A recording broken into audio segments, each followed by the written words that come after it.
നമസ്കാരം. Raft of ഫുട്ബോളിലേക്ക് അവർക്കും സ്വാഗതം. തുടരൻ വിജയങ്ങളുമായിട്ട് കുതിച്ചു പാഞ്ഞുകൊണ്ടിരുന്ന അൽ ഹിലാലിനെ ഇന്നലെ അൽ ഐൻ FC ആണ് തോൽപ്പിച്ചത്. ആ വിന്നിംഗ് സ്ട്രീക്ക് 34 കളികളുടെ വിന്നിംഗ് സ്ട്രീക്ക് അവിടെ അവസാനിച്ചിരിക്കുന്നു. അലി അൽ ബുലൈഹി ഇന്നലെ വലിയ രൂപത്തിൽ ആരാധകരുടെ ടാർഗറ്റായി മാറിയിട്ടുണ്ടായിരുന്നു. അൽ ഐൻ FCയുടെ ആരാധകർ. നമുക്കറിയാം, UAE തന്നെയാണ് സൂപ്പർ കപ്പ് നടന്നത്, സൗദി അറേബ്യൻ സൂപ്പർ കപ്പ് നടന്നത്.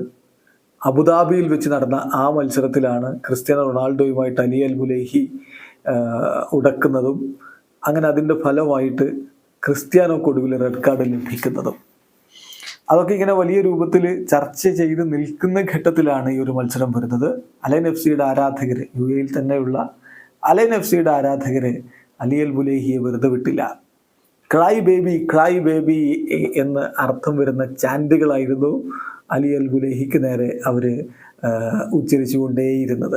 എന്തായാലും ബുലൈഹിയുടെ അൽ ഹിലാലിന് എല്ലാം പിടക്കുന്നതും നമ്മൾ കളിക്കളത്തിൽ കണ്ടു. 3 പെനാൽറ്റികളാണ് വഴങ്ങേണ്ടി വന്നത്.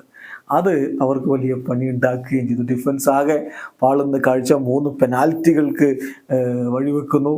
റഹീമി ഹാട്രിക്ക് നേടുന്നു, റൊമേറോ ഗോളടിക്കുന്നു. അങ്ങനെ 4-2 ഇപ്പോൾ അൽ ഹിലാലിനെ പരാജയപ്പെടുത്തിയിരിക്കുന്നു അൽ ഐൻ FC. ചാമ്പ്യൻസ് ലീഗിന്റെ സെമി ഫൈനലിന്റെ ആദ്യഘട്ടമാണിത്. നമ്മൾ എടുത്തു പറയേണ്ട കാര്യം, ഇതേ അൽ ഐൻ FC ആണ് അൽ നസറിനെ ക്വാർട്ടർ ഫൈനലിൽ തോൽപ്പിച്ചത്. അവരിപ്പോൾ സെമി ഫൈനലിൽ അൽ ഹിലാലിന് ആദ്യഘട്ടത്തിൽ അടി കൊടുത്തിട്ടുണ്ട്. ഇനി രണ്ടാം പാദ മത്സരം അങ്ങ് റിയാദിൽ ഏപ്രിൽ 23 നടക്കുമ്പോൾ എന്ത് സംഭവിക്കുന്നത് കാത്തിരുന്ന് കാണാം. വീഡിയോ അവസാനിക്കുന്നു.